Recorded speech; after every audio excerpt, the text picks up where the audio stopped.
সুবহানাল্লাহি ওয়া বিহামদিহি। ইসলাম এ মাটির পরতে পরতে জনপদে গড়ে গড়ে, ইসলাম এ মাটির 90% মানুষের অন্তরে, ঠিক ঠিক না? ইসলাম এ মাটির পরতে পরতে জনপদে গড়ে গড়ে, ইসলাম এ মাটির 90% মানুষের অন্তরে।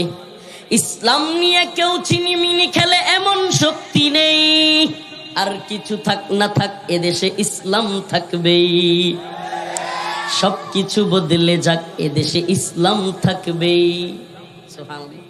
দেখেন আমাদের এই সমাজের মানুষ, সুবহানাল্লাহ, একটা জিনিস খুবই ভালো লাগে, যে যেই পথের হোক, যেই মতের হোক, দিন শেষে আল্লাহ এবং তার রাসূলকে নিয়ে কিছু বললে কেউ সহ্য করে না। এই ঈমান চেতনাটা আমাদের দরকার। ঈমান চেতনা বুটটা আমাদের জাগ্রত করা দরকার, যে আমার দল বড় না, আমার নেতা বড় না, আমার নেত্রী বড় না, সবচাইতে বড় হলো আমার আল্লাহ। সবচাইতে বড় কে? যেই ব্যক্তি এক আল্লাহর গোলামি করবে, হ্যাঁ আমি নেতার পক্ষে, হ্যাঁ আমি আমার পীরের পক্ষে, হ্যাঁ আমি আমার শায়েখের পক্ষে, কিন্তু তারা কেউ যদি আল্লামা হোক, বড় দলের লিডার হোক, আমির হোক, পীর হোক, যেই হোক, যদি আমার আল্লাহর বিরুদ্ধে যায়, আমার ইসলামের বিরুদ্ধে যায়, আমার কোনো কিছুর পরোয়া নেই, আমি তার বিরুদ্ধে দাঁড়িয়ে যাব। এটা মুসলমান, এটা লা ইলাহা ইল্লাল্লাহ, এটা কালেমার দাবি, এটা কালেমার দাবি।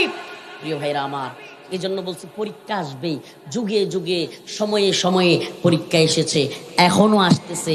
আমরা যে প্রায় 3টা বছর জালিমের জিন্দান খানায় ছিলাম, এটা একটা পরীক্ষা ছিল। যেমনি ভাবে 26 দিন রিমান্ডে ছিলাম, একটা পরীক্ষা ছিল। বেঁচে ফিরবো কিনা জেলখানা থেকে এটাই জানতাম না। অনেকে দুষ্টামি করতো, হুজুর হাসিনা পয়সা থাকতে আর বাইর হওয়া লাগবে না। কারাগারে অনেকে দুষ্টামি করতো, হুজুর হাসিনা পয়সা থাকতে আর বের হওয়া লাগবে না। আওয়ামী লীগপন্থী অনেকগুলো জেলে ছিল না, বিভিন্ন আকাম কুকাম করে জেলে গেছে, এগুলা মজা করতো আমাদেরকে নিয়ে। আমি বলতাম যে শুনো, তোমরাও এই দুনিয়ায় থাকবা, আমরাও থাকবো ইনশাআল্লাহ। তারা বলতো হাসিনা বাইসা থাকতে নাকি আওয়ামী লীগ যাবে না। হাসিনা গেছে না, হাসিনার বাপ দাদা 14 গোষ্ঠী সহ গেছে। কথা কই না কেন? কথা বলেন। শেখের বেটি পালাই না, আরেকজন ছিল না কাকু, পালাবো না, বাপ দাদা 14 গোষ্ঠী সহ পালাইছে। বদমাইশের দল পালাইছে কিনা? যত জুলুম, অত্যাচার, নির্যাতন, বেপরোয়া, দাম্ভিকতা, অহংকার, অমুক পরিবারের তমুক পরিবারের বেটি পালাই না। আল্লাহ কয় তুই কি